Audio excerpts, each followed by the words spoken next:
How to master the 7 powers of elite negotiators. Transform your communication, build trust, and close deals in 90 days. A step-by-step guide with 15 proven techniques. Prologue. The power within. Nancy stood at the glass doors of the Metropolitan Conference Center, her reflection betraying the anxiety she fought to conceal. In 15 minutes, she would present her startup's proposal to a room full of venture capitalists, the same proposal that had been rejected by 3 other investment firms in the past month. Her hands trembled slightly as she adjusted her blazer, a gesture that had become almost ritualistic before every high-stakes meeting. "Just breathe," she whispered to herself, remembering the panic attack she'd suffered during her last presentation. That day had been a turning point. The day she realized that her brilliant ideas and technical expertise meant nothing if she couldn't master the art of negotiation and maintain composure under pressure. The truth was, Nancy's story reflected a universal struggle.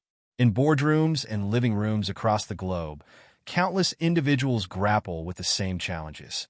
How do you advocate for yourself without alienating others? How do you remain calm when everything within you screams to fight or flee? How do you build genuine connections in a world that often feels adversarial?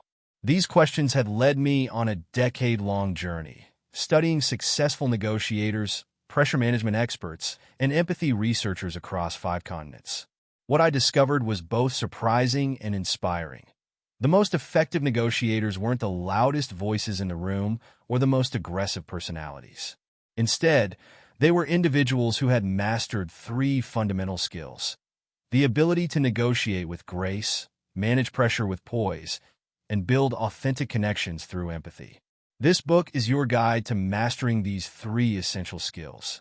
Through real-world scenarios, practical exercises, and proven techniques, you'll learn how to transform confrontational situations into collaborative opportunities, maintain emotional equilibrium in high-pressure environments, build genuine trust and rapport with any personality type, navigate complex negotiations while preserving relationships, handle difficult personalities and high-stakes situations with confidence. The journey ahead is divided into 3 interconnected paths. First, we'll explore the art of negotiation, not as a zero-sum game, but as a dance of possibilities. You'll learn how to prepare thoroughly, read situations accurately, and craft win-win solutions that serve all parties involved. Through practical exercises and real-world scenarios, you'll develop the confidence to advocate for your interests while maintaining professional relationships. Second, we'll delve into pressure management, the ability to think clearly and act decisively when stakes are high. You'll discover scientifically proven techniques to regulate your nervous system, maintain cognitive clarity, and project confidence even in the most challenging situations. These skills will serve you not just in negotiations, but in every aspect of your professional and personal life. Third, we'll master the art of empathetic connection, the foundation of all meaningful human interaction. You'll learn how to read subtle emotional cues, understand diverse perspectives, and build genuine rapport with anyone you encounter. This emotional intelligence will transform your negotiations from transactional exchanges into opportunities for mutual growth. But this isn't just another theoretical business book. Each chapter includes practical exercises, role-playing scenarios, and real-world applications. You'll find practice points throughout the text, specific situations where you can apply what you've learned immediately. These exercises are designed to build your confidence gradually, allowing you to test new skills in low-stakes environments before applying them to critical situations. Let's return to Nancy for a moment. After months of dedicated practice and preparation, she walked into that conference room with a different energy. Her hands were steady, her voice clear, and her mind focused. She had learned to channel her nervous energy into passionate advocacy. She had mastered the art of reading the room and adjusting her approach accordingly. Most importantly, she had learned to connect with her audience on a human level, transforming potential adversaries into collaborative partners. The result? Not only did she secure the funding her startup needed, but she also built lasting relationships with investors who would become crucial mentors in her journey. Nancy's transformation wasn't magic. It was the result of deliberate practice and the application of proven principles that you'll learn in this book. As you embark on this journey, remember that mastery is a process, not a destination. Each chapter builds upon the last, creating a comprehensive toolkit for professional and personal success. The exercises may feel challenging at first, but with practice, they'll become second nature. Whether you're a business professional seeking to advance your career, an entrepreneur pitching to investors, or simply someone who wants to advocate more effectively for yourself and others, this book will provide you with the tools you need to succeed. Are you ready to begin? Turn the page, and let's start your transformation into a confident negotiator, a calm presence under pressure, and a master of empathetic connection. Your journey to mastery starts now. Remember, as you read this book, that every expert was once a beginner. Every skilled negotiator once struggled with self-doubt. Every calm presence once battled with anxiety. What separates them from others is not innate talent, but the willingness to learn, practice, and grow. Welcome to your journey of transformation. Chapter 1. The Art of Presence in Negotiation. The morning sun filtered through the blinds of the corporate training room as Nancy faced her first major challenge as a product manager at Stellar Technologies. 20 senior executives sat before her, their expressions a mixture of skepticism and indifference, as she prepared to present her proposal for a complete overhaul of their flagship software platform. Her hands trembled slightly as she arranged her materials, and in that moment, she recalled the words of her mentor, spoken just days before. The most powerful element in any negotiation isn't your position or your arguments, it's your presence. These words would prove to be the foundation of Nancy's journey from an uncertain product manager to a masterful negotiator, and they serve as our starting point in understanding the profound art of influence. The journey of mastering negotiation begins not with techniques or strategies, but with the fundamental understanding of human presence and its extraordinary impact on our ability to influence others. In the quiet moments before her presentation, Nancy realized that her previous attempts at negotiation had failed not because of flawed logic or inadequate preparation, but because she had approached each interaction as a battle to be won rather than a dance to be choreographed. This revelation would transform her approach to influence and negotiation forever, and it serves as the cornerstone of our exploration into the art of negotiation. The concept of presence in negotiation extends far beyond mere physical appearance or confidence. It encompasses the subtle interplay of energy, intention, and awareness that creates an environment conducive to genuine dialogue and mutual understanding. When we examine the most successful negotiators across various fields, we discover that their effectiveness stems not from aggressive tactics or clever manipulation, but from their ability to create spaces where truth can emerge and mutual understanding can flourish. Consider the case of Michael, a seasoned diplomat who spent decades negotiating peace treaties in conflict zones. His most significant breakthrough came not during formal negotiations, but during an informal dinner where he simply listened with complete presence to stories of loss and hope from both sides of the conflict. His ability to create a space of psychological safety through his unwavering presence transformed a seemingly impossible situation into an opportunity for genuine dialogue. The power of presence manifests through three interconnected dimensions: physical, emotional, and intellectual. Physical presence involves our ability to remain grounded and centered in challenging situations, maintaining steady breathing and relaxed posture even when tension fills the room. Emotional presence enables us to stay connected to our own feelings while remaining open and receptive to the emotional states of others. Intellectual presence allows us to maintain clarity of thought and purpose while remaining flexible enough to incorporate new information and perspectives. Nancy's transformation began with her understanding of these dimensions. She learned that true influence starts with self-awareness and the ability to manage one's own state of being. In the weeks leading up to her crucial presentation, she developed a daily practice of presence, spending 20 minutes each morning in quiet reflection, focusing on her breath, and cultivating a sense of inner stability. This practice would prove invaluable in maintaining composure during high-stakes negotiations. The art of presence in negotiation also involves a deep understanding of the subtle dynamics of human interaction.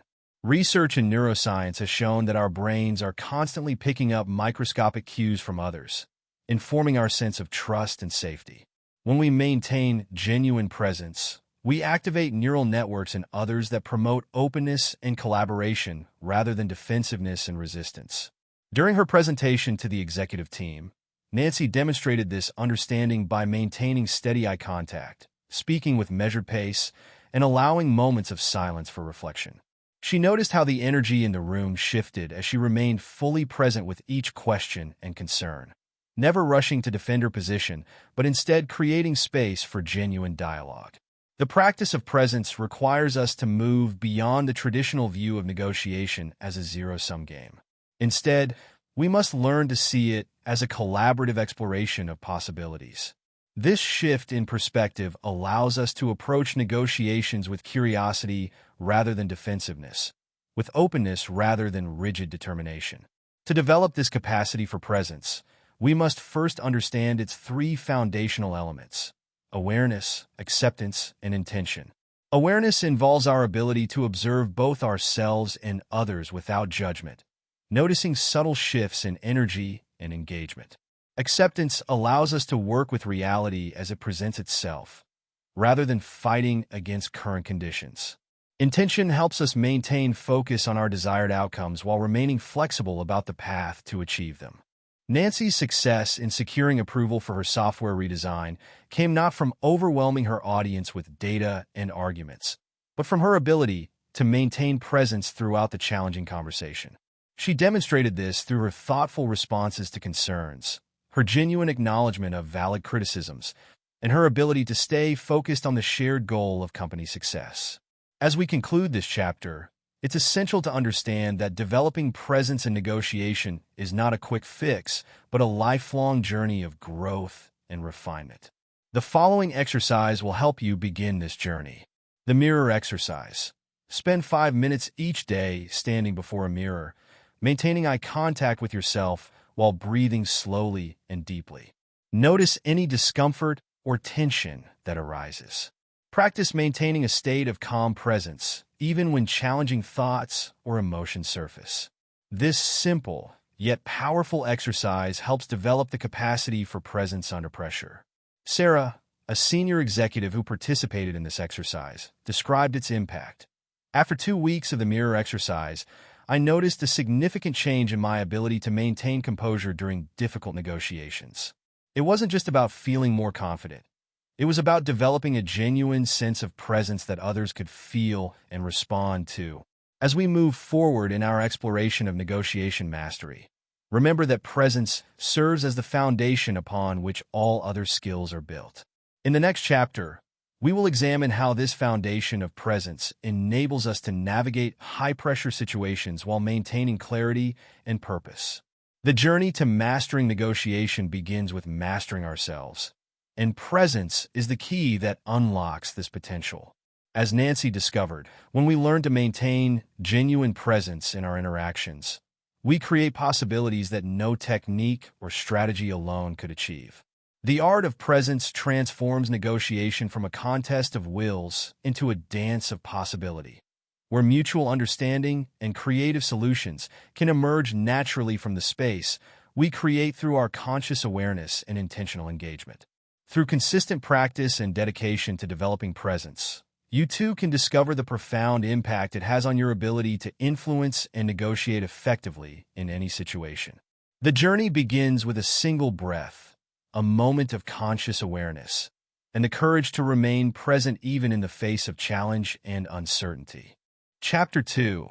The Calm Within the Storm. The boardroom felt like a pressure cooker as Nancy faced the most challenging negotiation of her career. Across the polished mahogany table sat 3 competing stakeholders, each demanding priority for their department's resources. The air conditioning hummed softly in the background, but it did little to dispel the tension that hung heavy in the air. As voices began to rise and tempers flared, Nancy remembered her training. Pressure isn't something to avoid, it's energy to be channeled. The ability to maintain composure under pressure distinguishes exceptional negotiators from average ones. This distinction became crystal clear during a pivotal moment in Nancy's career, when a routine budget meeting unexpectedly escalated into a heated confrontation between department heads. While others succumbed to the emotional intensity, Nancy discovered that pressure could be transformed from an enemy into an ally.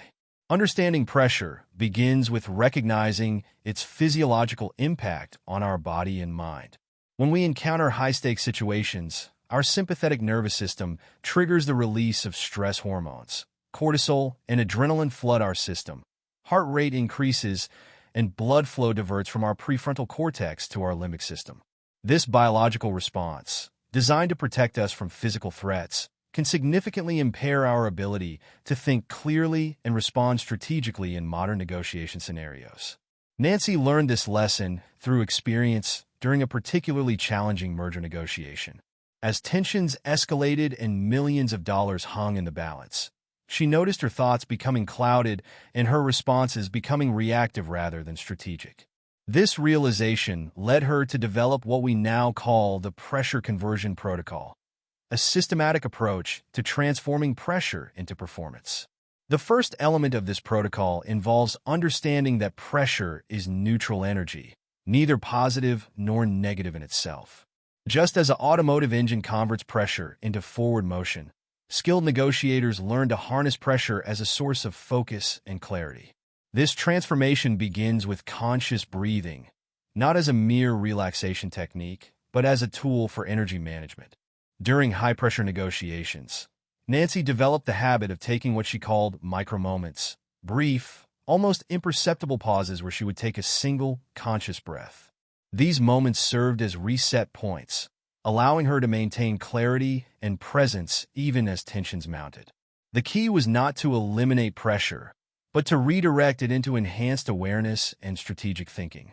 Consider the case of a recent technology sector negotiation where billions in corporate value hung in the balance. The lead negotiator, facing intense pressure from both sides, employed what we call the pressure pyramid, a three-tiered approach to maintaining composure under extreme conditions. At the base of this pyramid lies physical regulation, controlled breathing, grounded posture, and regulated movement. The middle tier consists of emotional regulation, awareness and management of both personal and interpersonal emotional dynamics. The apex represents cognitive clarity, the ability to maintain strategic perspective and creative problem-solving capabilities even under intense pressure. The practical application of these principles requires consistent practice and development. Nancy began incorporating pressure training into her daily routine, deliberately seeking out challenging situations as opportunities to refine her composure. She would intentionally engage in difficult conversations, volunteer for high-stakes presentations, and gradually build her capacity to perform under pressure. One particularly effective exercise she developed involves what we call pressure simulation sessions. In these controlled environments, participants engage in role-play scenarios designed to trigger stress responses while practicing composure maintenance techniques. The key is to create realistic pressure without real consequences, allowing participants to develop their pressure management skills safely. Exercise: the three-level pressure integration. Find a quiet space where you won't be interrupted. Begin by focusing on your breath, establishing a steady rhythm. Now, progressively introduce 3 levels of pressure. Level 1. Mental pressure. Imagine an upcoming high-stakes negotiation in vivid detail. Notice any physical or emotional responses while maintaining steady breathing. Level 2. Physical pressure. While maintaining the mental imagery, add physical pressure by holding a challenging but comfortable posture. Continue steady breathing. Level 3. Time pressure. Add a time constraint by setting a timer for 3 minutes. Practice maintaining both mental clarity and physical composure until the timer sounds. Nancy's breakthrough moment came during a critical vendor negotiation when she realized that her practice had paid off. As tensions escalated and millions of dollars hung in the balance, she found herself accessing a state of calm clarity that she had cultivated through consistent practice. The pressure was still present, but it no longer controlled her. Instead, It sharpened her focus and enhanced her performance. The transformation of pressure into performance requires understanding that composure isn't the absence of stress. It's the ability to function optimally in its presence.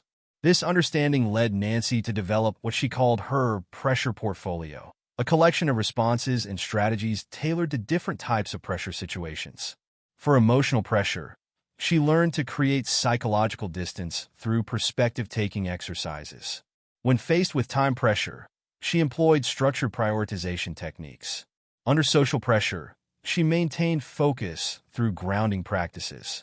Each type of pressure required a specific approach, but all shared the common foundation of conscious awareness and strategic response. The mastery of pressure also involves understanding its contagious nature in group dynamics. In high-stakes negotiations, pressure can ripple through a room, affecting all participants. Skilled negotiators learn to become pressure dampeners rather than pressure amplifiers, helping to maintain a productive atmosphere even in challenging circumstances.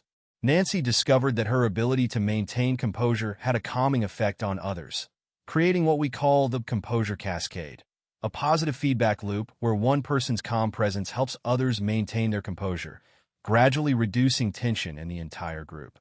This effect proved particularly valuable during multi-party negotiations where emotional dynamics could quickly become complex. As we conclude this chapter, remember that pressure mastery is not about becoming immune to stress. It's about developing the capacity to perform optimally under challenging conditions. The techniques and principles discussed here require consistent practice and refinement, but the resulting ability to maintain composure under pressure will transform your negotiation capabilities. In the next chapter, we'll explore how this foundation of composure enables us to build deeper connections and trust with our negotiation partners, leading to more successful and sustainable outcomes. Remember, as Nancy discovered, true composure under pressure isn't just a skill. It's a transformative practice that enhances every aspect of professional and personal life. Chapter 3. The Bridge of Understanding. The conference room fell silent as Nancy faced her most delicate negotiation yet. Across the table sat Thomas, a veteran engineer whose innovative project was about to be canceled due to budget constraints. His 20 years of dedication to the company were evident in the lines of worry etched across his face. In this moment, Nancy realized that technical arguments and financial logic wouldn't be enough. This situation required something deeper, genuine empathy. Empathy in negotiation transcends the simple notion of putting yourself in someone else's shoes. It involves creating a profound connection that transforms adversarial encounters into collaborative explorations. Nancy's experience with Thomas would prove to be a masterclass in empathetic negotiation, one that would reshape her understanding of what it means to truly connect with others in high-stakes situations. The first breakthrough came when Nancy set aside her prepared talking points and simply listened to Thomas describe his journey with the project.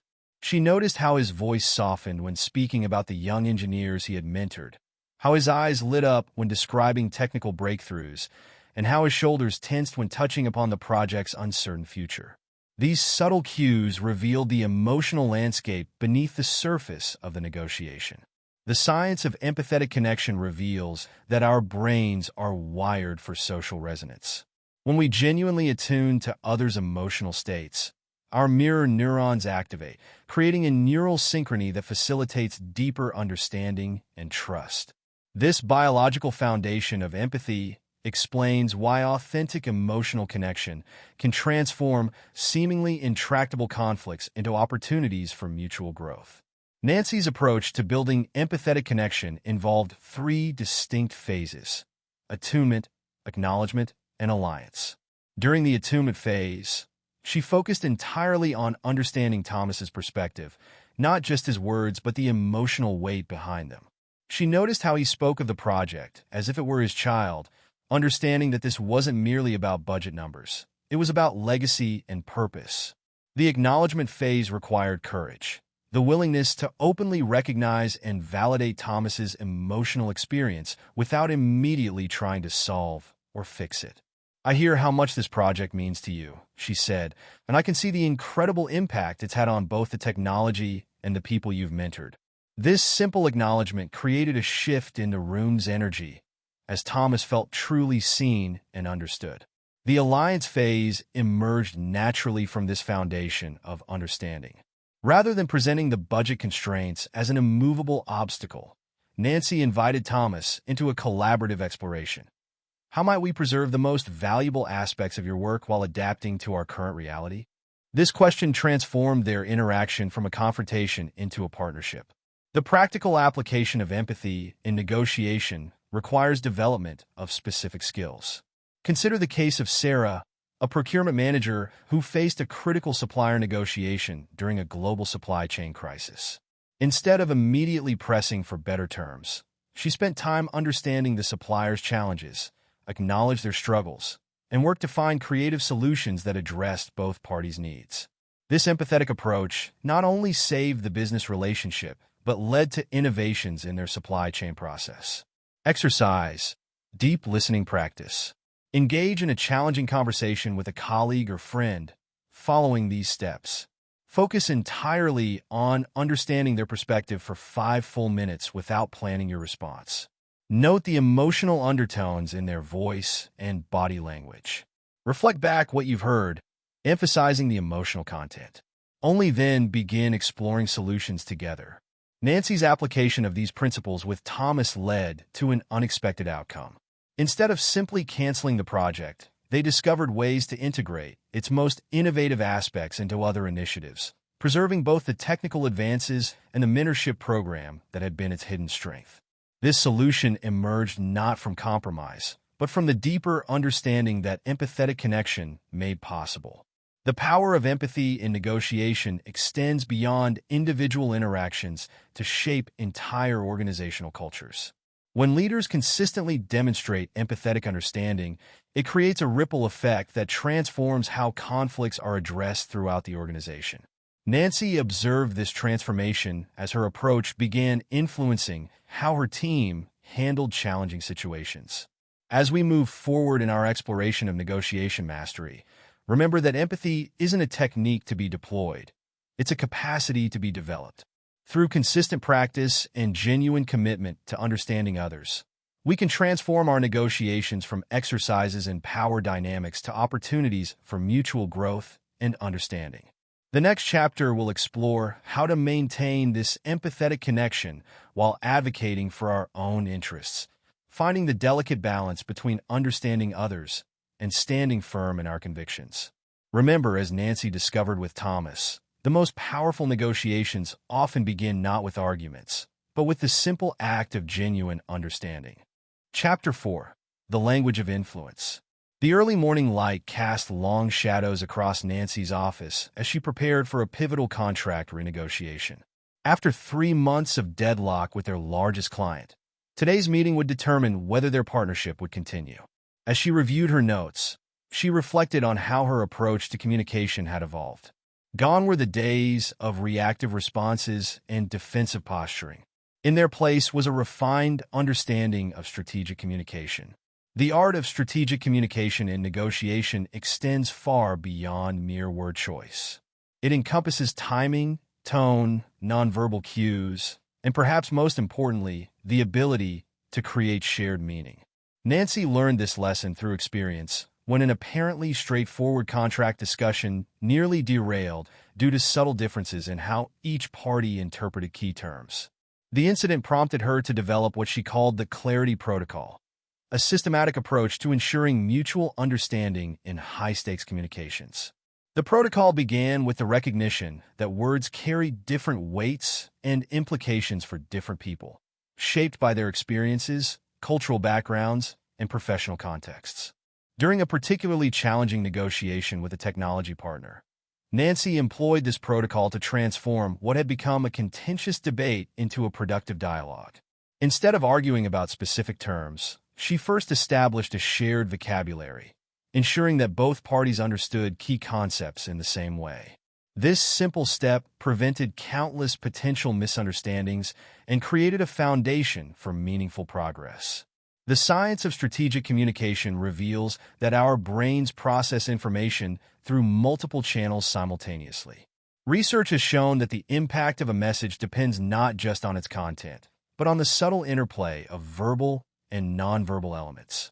Understanding this, Nancy developed what she termed communication congruence, ensuring alignment between words, tone, and body language. In practice, this meant paying attention to three distinct levels of communication. The verbal level, the actual words chosen, their precision, and their potential interpretations. The paraverbal level, how words are delivered, pace, tone, volume, and rhythm. The nonverbal level, body language, facial expressions, and physical positioning. Exercise, the congruence practice. Find a quiet space where you can record yourself delivering a challenging message. Practice the message 3 times. First, focus solely on word choice and content. Second, add conscious attention to your tone and pace. Third, integrate purposeful body language and facial expressions. Review each recording, noting how the message's impact changes as you align these different elements. Nancy's mastery of strategic communication was tested during a global partnership negotiation where cultural and linguistic differences added layers of complexity.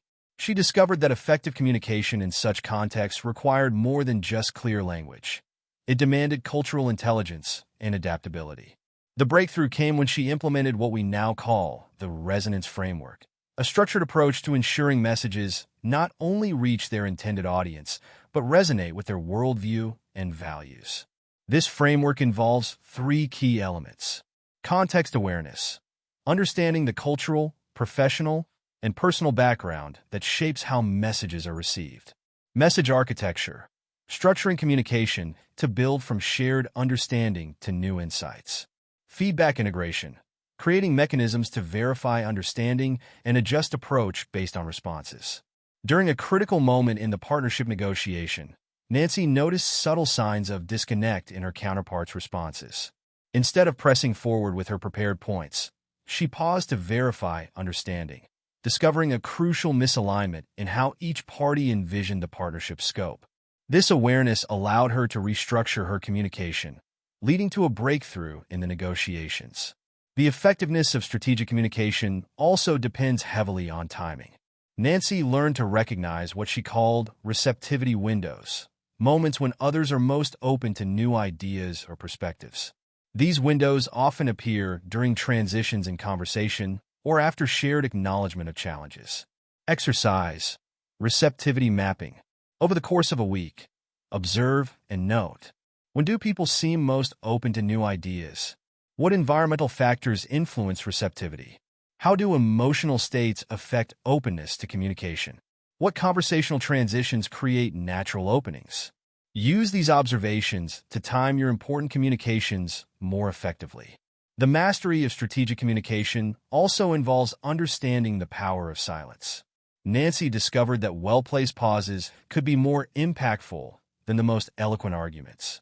Silence creates space for reflection, allows tensions to dissipate, and often prompts others to elaborate on their positions. In the end, Nancy's contract renegotiation succeeded not through forceful argumentation, but through carefully crafted communication that built understanding and trust.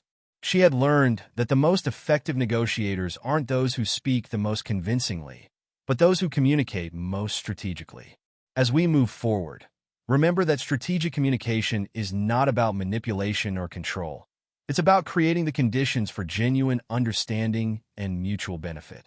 The next chapter will explore how to maintain this strategic approach while navigating complex emotional dynamics in negotiations. Chapter 5: The Art of Strategic Inquiry. The executive boardroom buzzed with tension as Nancy faced the acquisition team from a major competitor.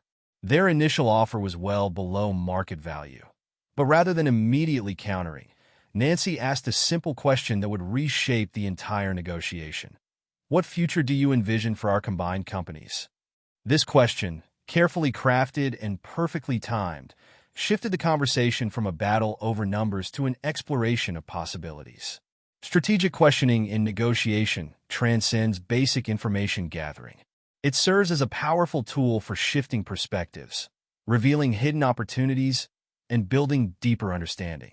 When Nancy first began developing her questioning expertise, she discovered that the art lay not in asking more questions, but in asking the right questions at the right time.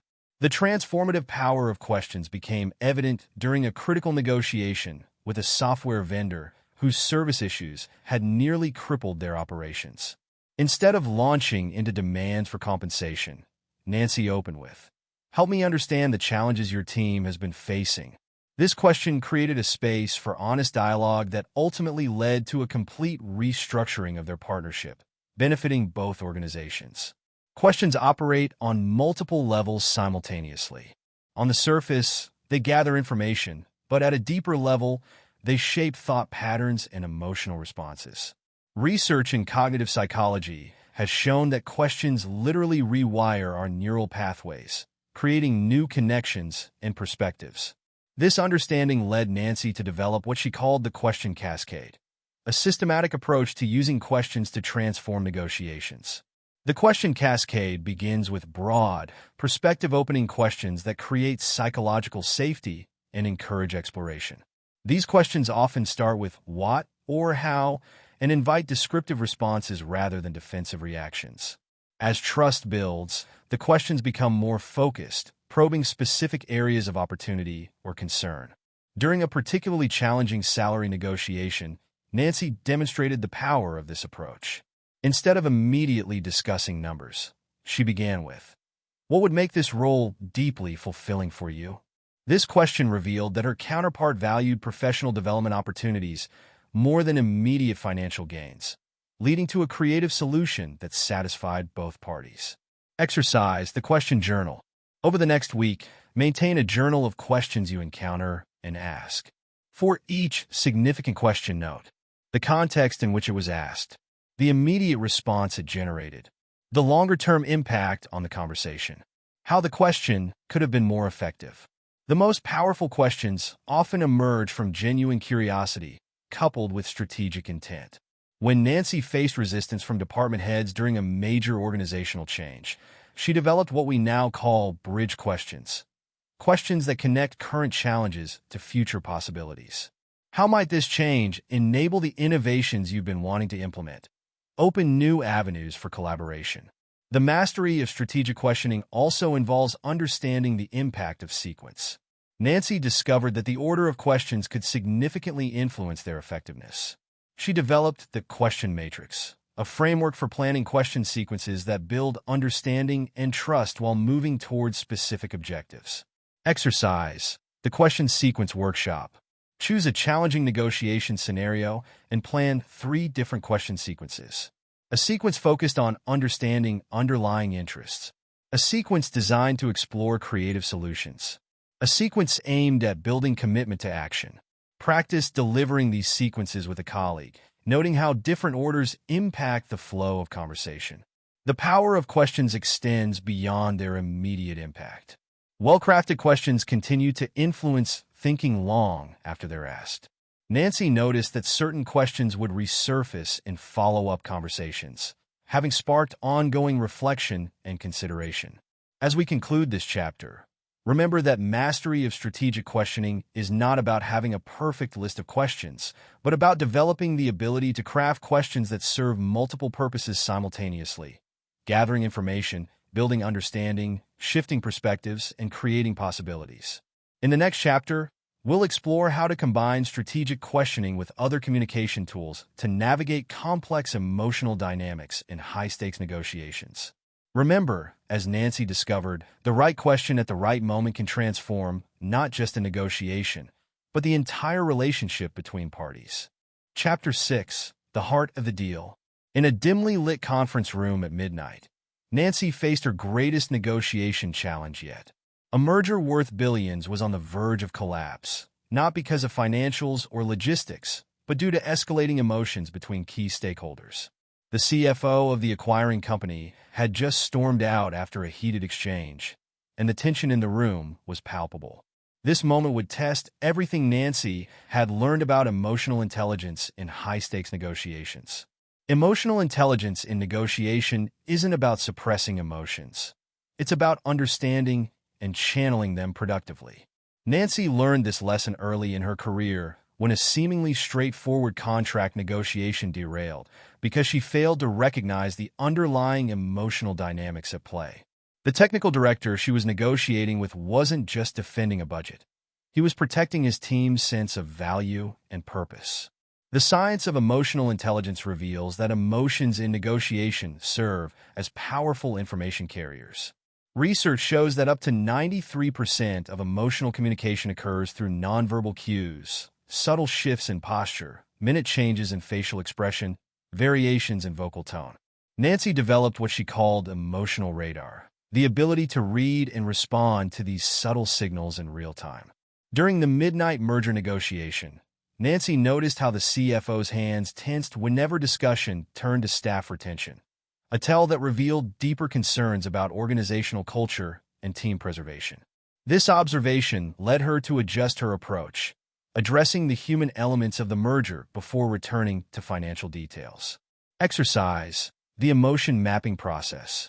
For a full week, observe and document emotional patterns in your professional interactions. Notice physical manifestations of emotions. Track how emotions influence decision-making. Identify triggers that escalate or de-escalate emotional intensity. Document successful interventions in emotionally charged situations.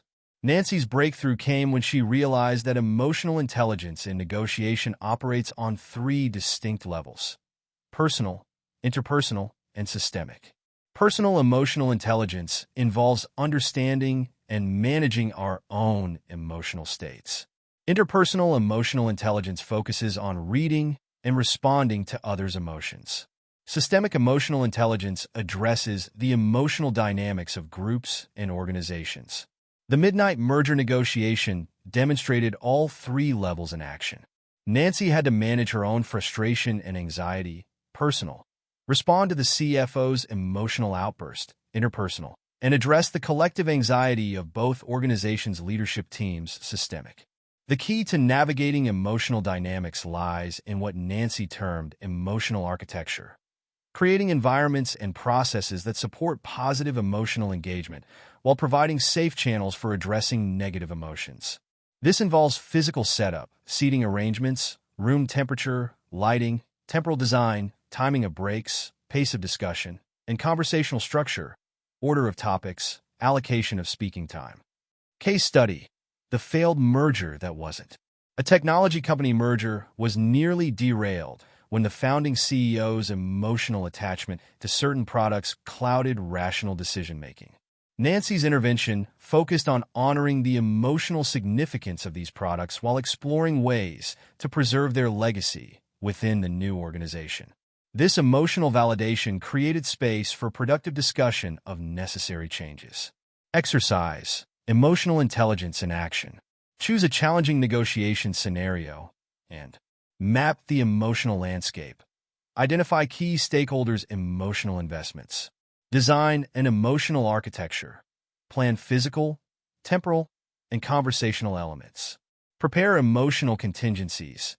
Develop responses for potential emotional escalations. Practice emotional regulation.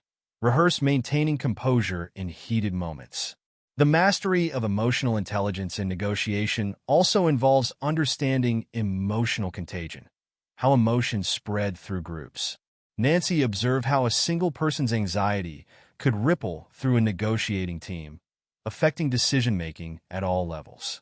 She developed strategies for containing negative emotional contagion while fostering positive emotional states. As the midnight merger negotiation reached its critical phase, Nancy demonstrated this mastery by acknowledging the CFO's concerns about cultural preservation, creating space for emotional expression within structured boundaries, reframing the merger as an opportunity for cultural enhancement rather than dilution, building emotional bridges between key stakeholders. The result? The CFO returned to the table, emotional tensions eased, and the merger proceeded successfully.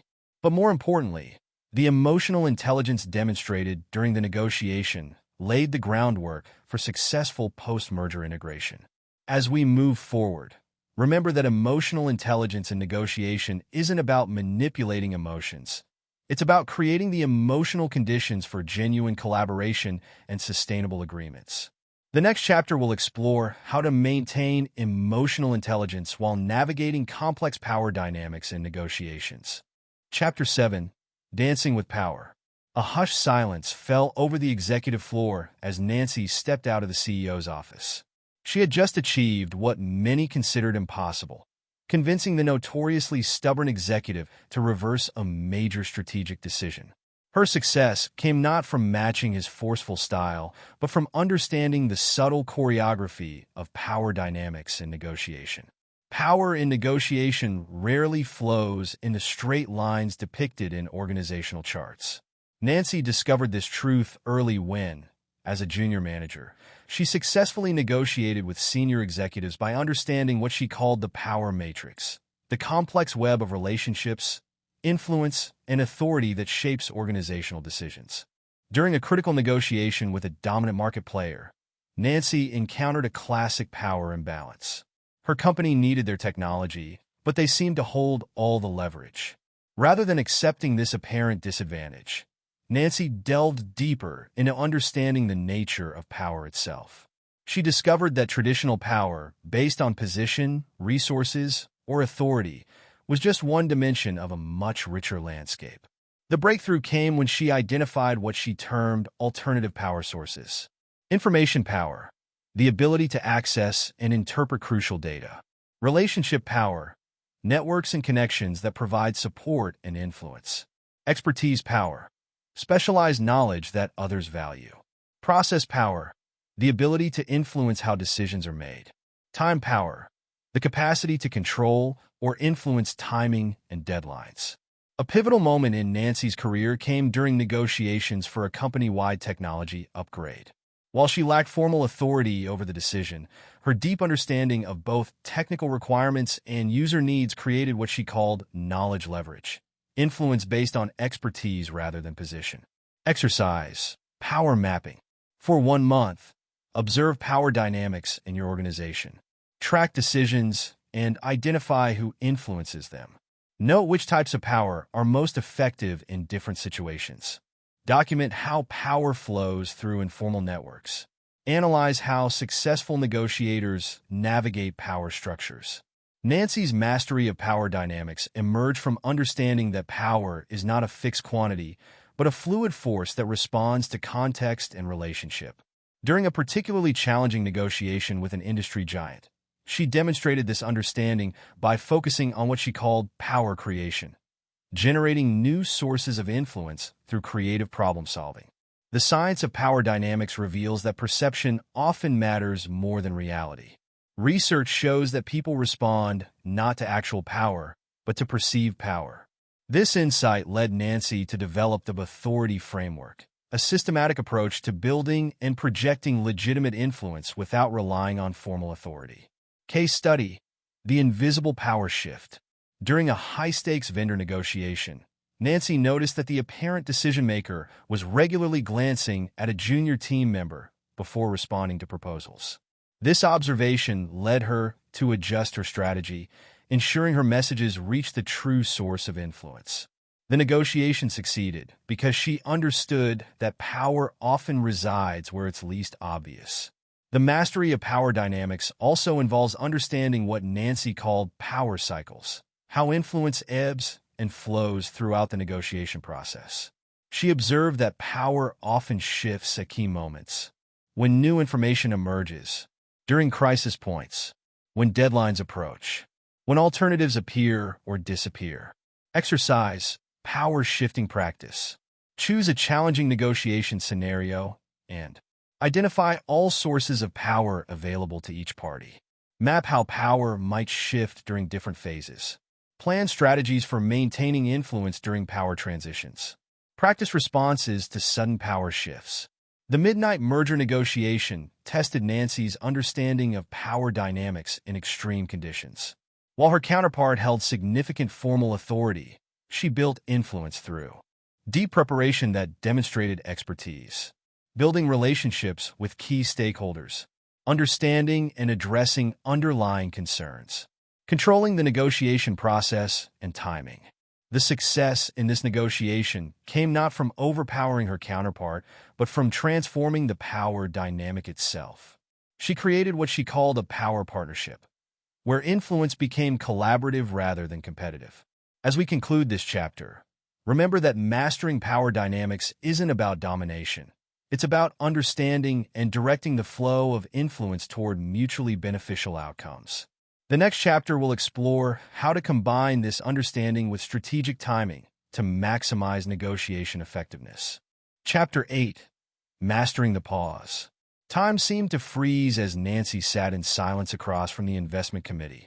Her proposal hung in the air between them, and every instinct screamed at her to fill the uncomfortable void with more words, more explanations, more promises. Instead, she maintained her composure and let the silence work its magic. This strategic pause would prove to be the turning point in securing a multi-million-dollar funding round. The power of strategic pauses in negotiation extends far beyond simple silence. It encompasses the artful use of timing, pacing, and deliberate breaks to influence outcomes. Nancy discovered this principle during a crisis negotiation when she noticed how rushed decisions inevitably led to suboptimal results. This realization led her to develop what she called the temporal architecture of negotiation. During a particularly contentious labor dispute, Nancy employed this understanding to transform a potentially explosive situation. Instead of rushing to address all issues at once, she introduced strategic pauses between topics, allowing tensions to dissipate and new perspectives to emerge. These carefully timed breaks created space for informal discussions that ultimately led to breakthrough solutions. The science of decision-making reveals that our brains require processing time to move from reactive to reflective thinking. Research shows that forced pauses as short as 3 seconds can significantly improve decision quality. Nancy used this knowledge to develop the pause protocol, a systematic approach to incorporating strategic breaks in high-stakes negotiations. Case study: the million-dollar pause. In a software licensing negotiation, the vendor presented an aggressive price point and demanded an immediate response. Instead of reacting, Nancy implemented a deliberate pause, saying, "Let me take a moment to fully consider this." This 30-second silence caused the vendor to voluntarily offer a more reasonable term structure. The mastery of strategic pauses also involves understanding what Nancy termed rhythm points, natural moments in negotiation where breaks can be most effective.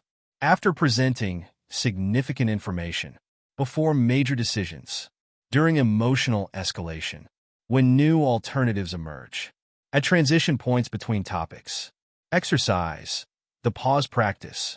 For 1 week, intentionally incorporate strategic pauses in your communications. Count silently to 5 after others finish speaking. Take deliberate breaks before responding to important messages. Practice maintaining comfortable silence in conversations. Notice how pauses affect others' responses and decision-making. Nancy's expertise in using strategic pauses reached its zenith during an international merger negotiation. Cultural differences meant that communication rhythms varied significantly between parties. She created what she called pause bridges, structured breaks that allowed for both cultural processing styles and reduced misunderstandings. The strategic use of pauses extends beyond individual moments to the overall temporal structure of negotiations. Nancy developed the concept of time scaffolding, organizing negotiations with deliberate breaks that support optimal decision-making. This approach proved particularly valuable in complex, multi-party negotiations where different stakeholders needed varying amounts of time to process and respond. Exercise time scaffolding design. Choose a significant negotiation and map the natural decision points. Identify optimal pause locations. Plan the timing and duration of breaks. Prepare activities for pause periods. The investment committee meeting demonstrated how mastery of strategic pauses can transform outcomes. Nancy's silence after presenting her proposal created space for committee members to process the information fully, consider implications deeply, voice concerns naturally, reach conclusions independently. The result was not just secured funding, but stronger relationships with the investment team, built on respect for their decision-making process. As we prepare to move into the next chapter, remember that mastering strategic pauses isn't about creating awkward silences. It's about orchestrating the temporal space where better decisions and stronger agreements can emerge. The next chapter will explore how to combine this temporal mastery with strategic framing to maximize negotiation effectiveness. Chapter 9. Words that shape reality. Nancy stared at the contract draft before her, knowing that success lay not in the legal terms, but in how she would frame them to stakeholders. The merger's future hinged on transforming a complex agreement into a compelling narrative that would resonate with both organizations. Strategic framing transcends mere wordsmithing. While reviewing acquisition terms with a family-owned business, Nancy discovered that framing the deal as preserving a legacy rather than maximizing value completely transformed the negotiation dynamics. This insight led her to develop the frame architecture method. Through neuroscience research, we understand that frames activate specific neural networks, influencing how information is processed and decisions are made. Nancy leveraged this by crafting frames that aligned with stakeholders' core values. During a contentious technology partnership, reframing the discussion from cost allocation to innovation investment shifted the entire tone of negotiations. Exercise, frame analysis. Consider a current negotiation challenge. Identify existing frames. Note emotional responses to different framings. Test alternative narratives. Document which frames resonate most strongly. Nancy's mastery of framing emerged during a crisis negotiation when a key supplier threatened to terminate their contract. Instead of engaging in defensive positioning, she reframed the situation as an opportunity to redesign the partnership for mutual growth. This shift in perspective led to a strengthened relationship and improved terms for both parties.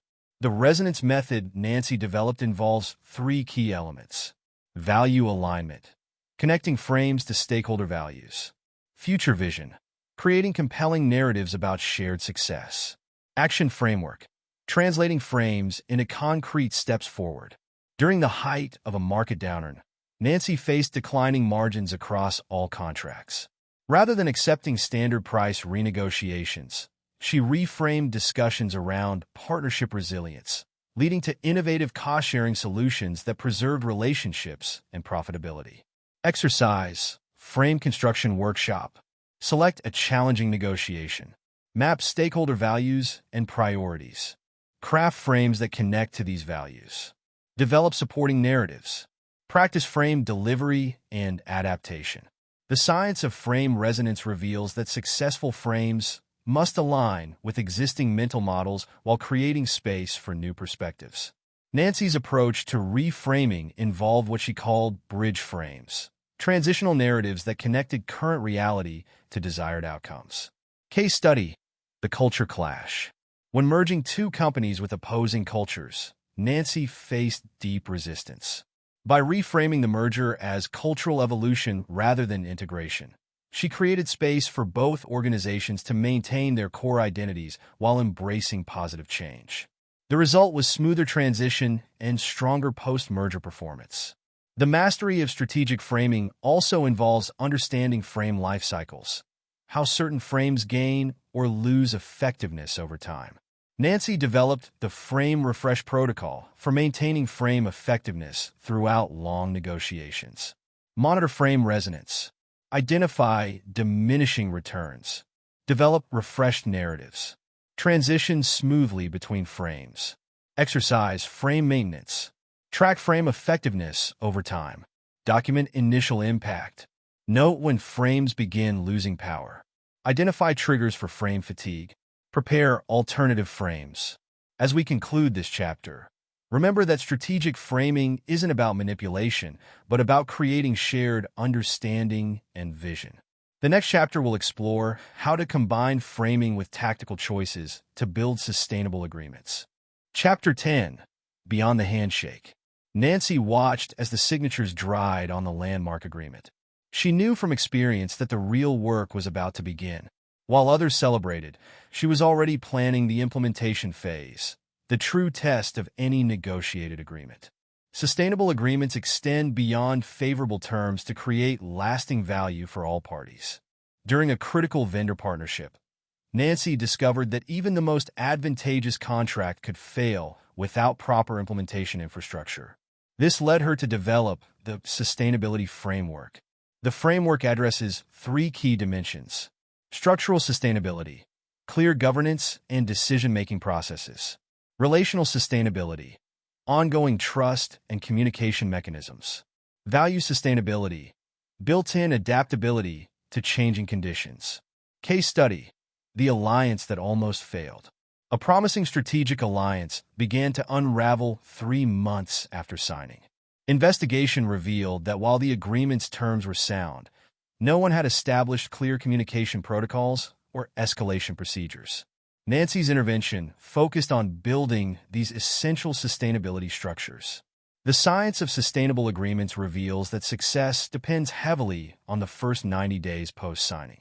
Nancy developed the implementation cascade, a systematic approach to transitioning from negotiation to execution. Immediate actions, first 48 hours. Early wins, first 30 days. System integration, days 31 to 60. Performance optimization, days 61 to 90. Exercise, sustainability planning. For your next agreement, map potential implementation challenges. Design governance structures. Create communication protocols. Plan performance monitoring systems.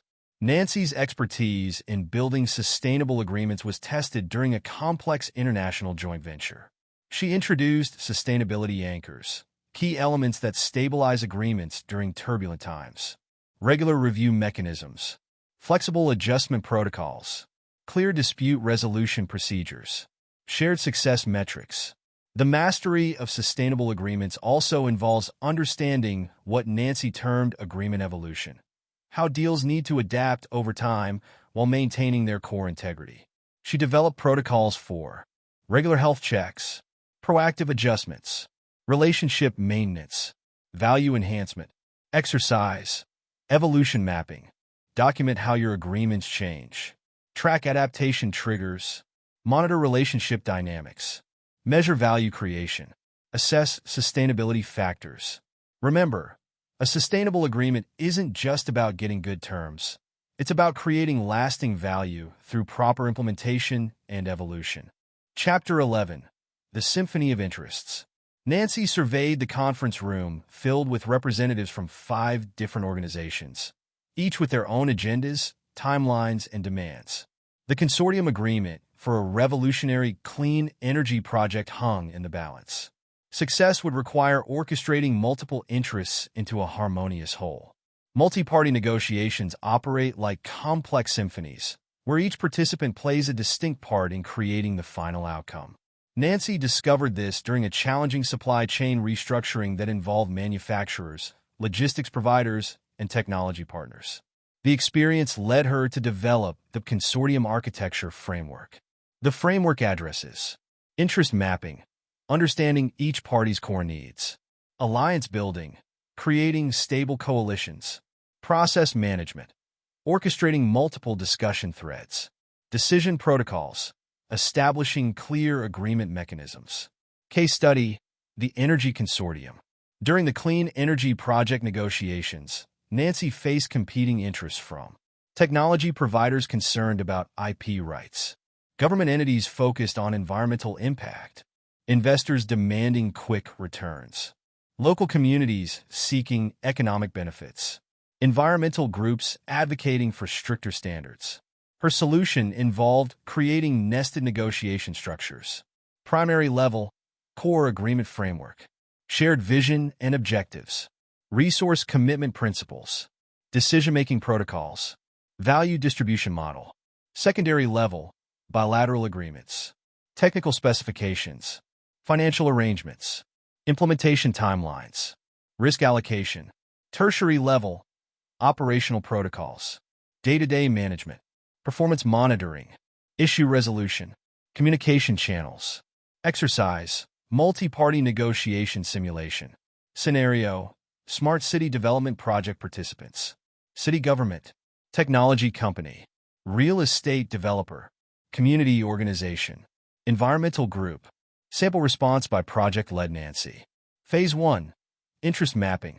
city government, primary interests, economic development, public service improvement, sustainable growth, budget optimization, technology company, primary interests, market expansion, technology showcase, long-term contracts, data access, real estate developer, primary interests, land development rights, return on investment, construction timeline, zoning flexibility, community organization, primary interests, affordable housing, job creation, public space access, local business protection, environmental group, primary interests, carbon reduction, green space preservation, sustainable design, wildlife protection.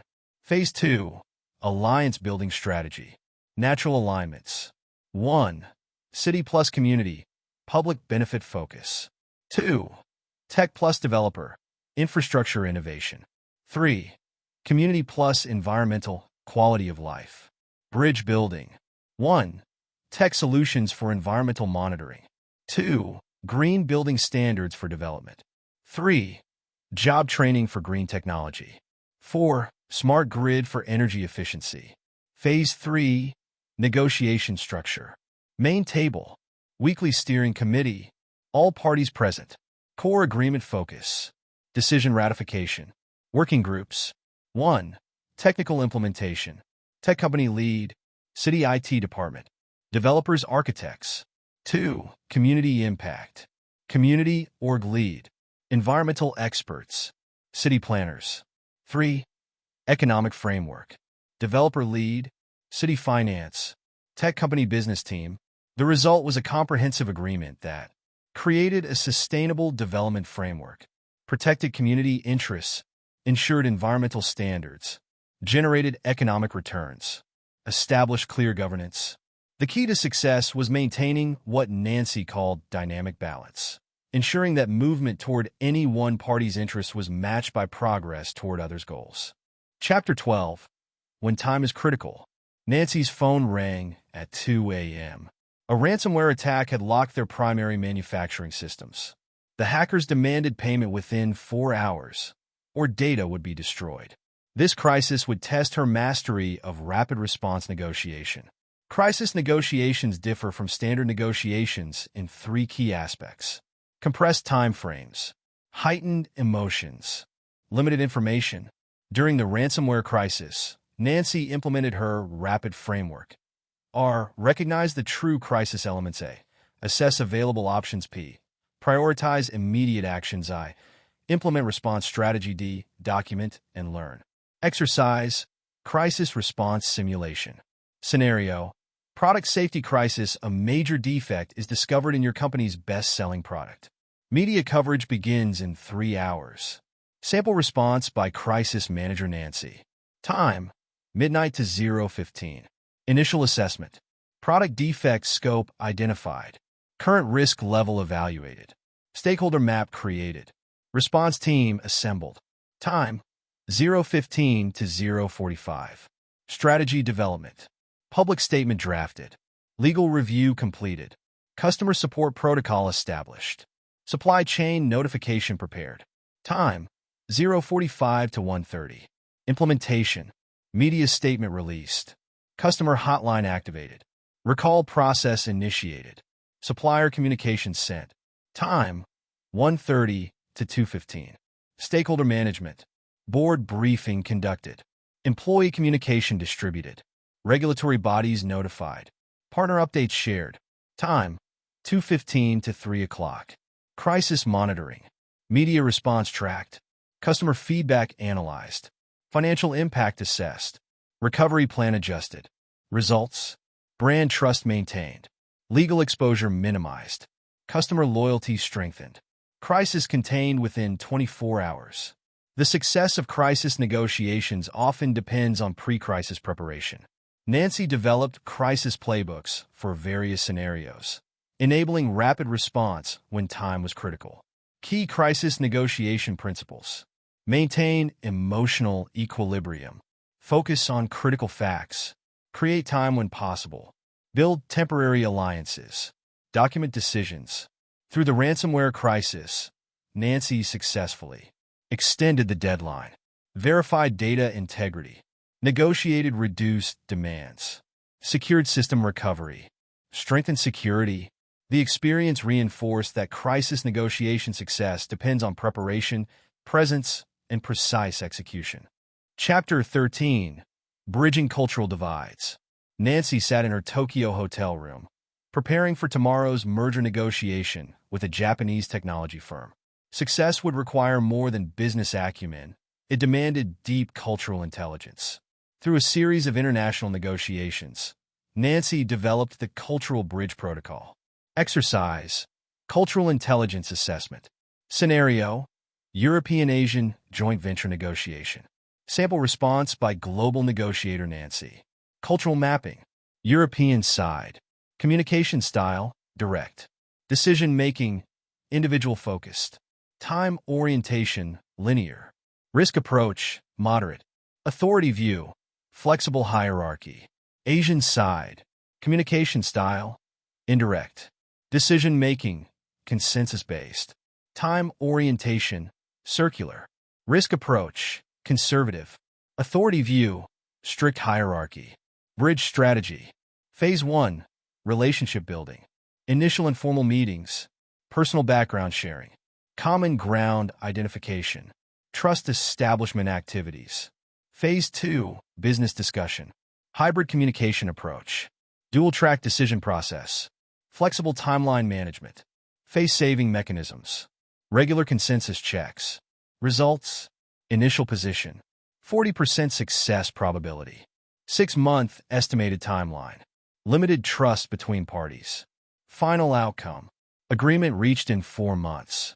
30% above target value. Long-term partnership established. Key learning: cultural intelligence requires constant adaptation. During negotiations with the Japanese firm, Nancy respected hierarchical structures, used indirect communication, prioritized relationship building, created consensus opportunities, maintained face for all parties. The result was a successful merger that preserved both companies' cultural integrity while creating new synergies. Chapter 14. The Digital Table. Nancy stared at her screen, preparing for a virtual negotiation spanning 5 time zones. The $200 million deal would be concluded without a single in-person meeting, a scenario unthinkable just a few years ago. Exercise: virtual negotiation planning. Scenario: global software partnership agreement method. Full virtual negotiation via video conferencing. Sample response by Digital Negotiator Nancy. Pre-negotiation setup. Technical infrastructure. Primary platform: secure video conference. Backup: secondary video platform. Document sharing: encrypted portal. Real-time collaboration tools. Virtual environment design. Professional background setting. Optimal lighting configuration. Clear audio setup. Backup power supply. Secondary internet connection. Communication protocol. Synchronous communication. Opening: 15-minute relationship building. Core discussion: 45-minute segments. Breaks: 10 minutes every hour. Closing: 15 minutes summary/next steps. Asynchronous follow-up. Daily email summaries. Weekly progress reports. Shared document updates. Decision tracking log. Results tracking. Initial metrics: 65% video engagement. 40% document collaboration. 72% meeting efficiency. Final outcomes: 94% video engagement. 87% document collaboration. 91% meeting efficiency. Deal closed 20% faster than in-person average. Key virtual negotiation principles: enhance digital presence through deliberate body language. Create engagement through strategic screen sharing. Build trust through consistent virtual availability. Maintain momentum through clear follow-up protocols. The success of Nancy's virtual negotiation demonstrated that digital platforms, when properly leveraged, can facilitate highly effective negotiations. Chapter 15. Navigating the Moral Compass. Nancy faced her most challenging ethical dilemma. Withholding information during negotiations could increase profits by millions, but might harm long-term partnerships. Exercise: ethical decision framework. Scenario: Pharmaceutical price negotiation stakes. Life-saving medication pricing in developing markets. Sample response by Ethics Officer Nancy. Ethical analysis matrix. Stakeholder impact. Patients. Access to medication. Financial burden. Health outcomes. Company. Revenue potential. Market presence. Reputation risk. Healthcare system. Resource allocation. Treatment protocols. System sustainability. Decision framework. 1. Facts gathered. Current market prices. Production costs. Patient affordability. Healthcare budgets. 2. Principles applied. Transparency. Fairness. Sustainability. Social responsibility. 3. Options evaluated. Option A. Market-based pricing. Pros. Maximum profit. Cons. Limited access. Option B. Tiered pricing. Pros. Balanced access. Cons. Complex management. Option C. Cost-plus model. Pros. Universal access. Cons. Lower returns. 4. Solution implemented. Adopted tiered pricing. Created access programs. Established monitoring. Built transparency measures. Results. 85% patient access. 40% profit margin. Strengthened partnerships. Enhanced reputation. Key learning. Ethical negotiations require balancing short-term gains against long-term value creation and relationship preservation. Chapter 16. Integration and Mastery. Nancy stood at the podium of the Global Negotiation Summit, preparing to share her journey from an uncertain product manager to a master negotiator. Her transformation offered valuable lessons for all aspiring negotiators. Exercise. Personal mastery plan. Scenario. 1-year development journey goal. Transform negotiation capabilities. Sample response by Master Negotiator Nancy. Phase 1. Foundation building, months 1 to 3. Skills assessment. Initial capabilities. Communication, 6 out of 10. Emotional control, 5 out of 10. Strategic thinking, 7 out of 10. Cultural awareness, 4 out of 10. Development activities. Week 1 to 4. Daily meditation practice. Communication style analysis. Negotiation journal started. Basic skills workshop. Week 5 to 8. Role play scenarios. Feedback collection. Mentor relationship established. Theory study completed. Week 9 to 12.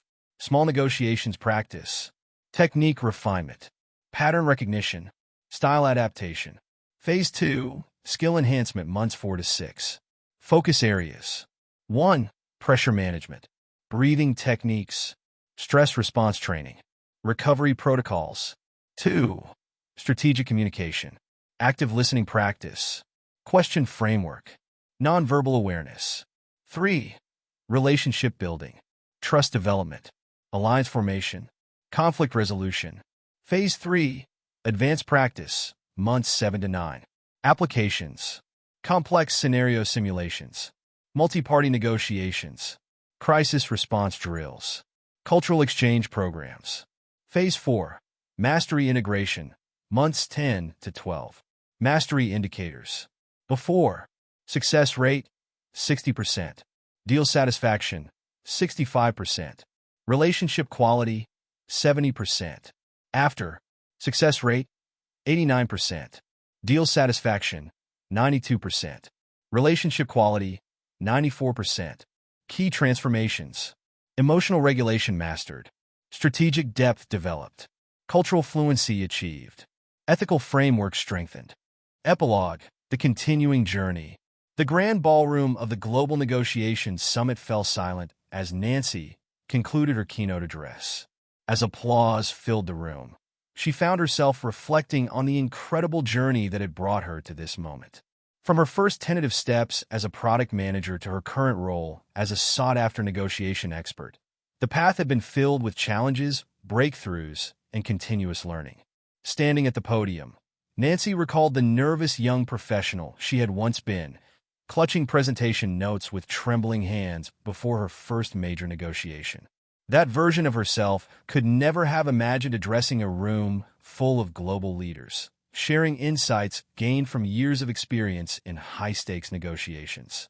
Yet here she was living proof that negotiation mastery was not an innate talent, but a skill that could be developed through dedicated practice and persistent learning. The journey had taught her that negotiation was far more than a set of techniques or strategies. It was an art form that required the integration of multiple disciplines: psychology, communication, strategic thinking, and emotional intelligence. Each negotiation had added another layer to her understanding, revealing new dimensions of human interaction and decision-making dynamics.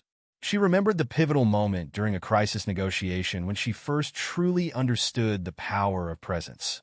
It wasn't her carefully prepared arguments or meticulously researched data that had turned the tide, but her ability to maintain calm composure while creating space for genuine dialogue.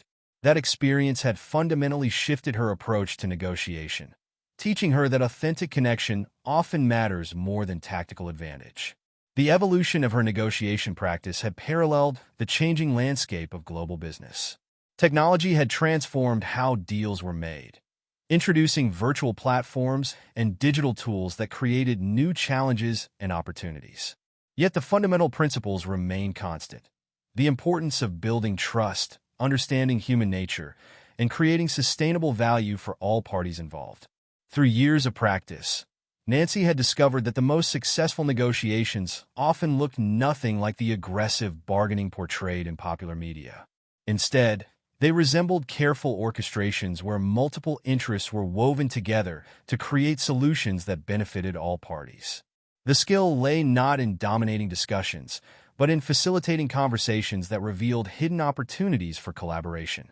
Her journey had also taught her the importance of ethical practice in negotiation. In a world increasingly focused on short-term gains, maintaining a strong moral compass had sometimes meant walking away from potentially profitable deals. Yet these decisions had invariably led to stronger relationships and better opportunities in the long run. Trust, she had learned, was the most valuable currency in negotiations. The summit presentation had given Nancy an opportunity to share her most important insight: that negotiation mastery was not a destination, but a continuous journey of growth and refinement. Each interaction, whether a formal business deal or a casual conversation, offered opportunities to practice and improve. The key was maintaining a learner's mindset, remaining curious about new approaches while staying grounded in fundamental principles. Looking out at the audience, Nancy saw faces filled with the same mixture of anticipation and uncertainty she had once felt. She understood their silent questions. Could they develop these skills? Would they be able to handle the pressure of high-stakes negotiations? Was it possible to maintain ethical standards while achieving business objectives? Her own experience provided a resounding yes to all these questions. The transformation she had undergone proved that negotiation mastery was achievable through dedicated practice and continuous learning. Her journey from handling simple product negotiations to orchestrating complex international deals demonstrated the power of systematic skill development and persistent self-improvement. As she stepped down from the podium, Nancy reflected on the future of negotiation. Artificial intelligence would continue to transform how deals were analyzed and structured.